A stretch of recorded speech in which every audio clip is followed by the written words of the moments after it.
১৩তম জাতীয় সংসদ নির্বাচনের প্রচারে সরগরম রাজধানী। শেষ মুহূর্তের এই প্রচারে সকাল থেকে ব্যস্ত সময় পার করছেন প্রার্থীরা।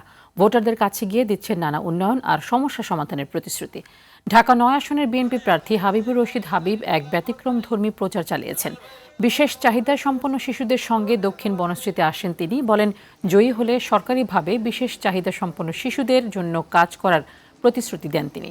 ঢাকা ৮ আসনে জামায়াত প্রার্থী সৈয়দ জয়নুল আবেদিন দোলাইপাড় কাঁচাবাজারে গণসংযোগ করে নির্বাচনী পরিবেশ নিয়ে শঙ্কা প্রকাশ করেছেন। এই এলাকায় যারা অটিজম রয়েছে, স্পেশাল শিশু রয়েছে, তাদেরকে সুযোগ করে তৈরি করে দেওয়া সরকারিভাবে। প্রাইভেট অনেক কিছু আছে, কিন্তু সরকারিভাবে তাদের ওদেরকে যাতে আমরা একটা প্রাতিষ্ঠানিক, এখানে কোনো প্রতিষ্ঠান নেই, আমরা সরকারি প্রতিষ্ঠান গড়ে তোলার মাধ্যমে তাদেরকে যাতে সরকারিভাবে সুযোগ সুবিধাগুলি দেওয়া যায়।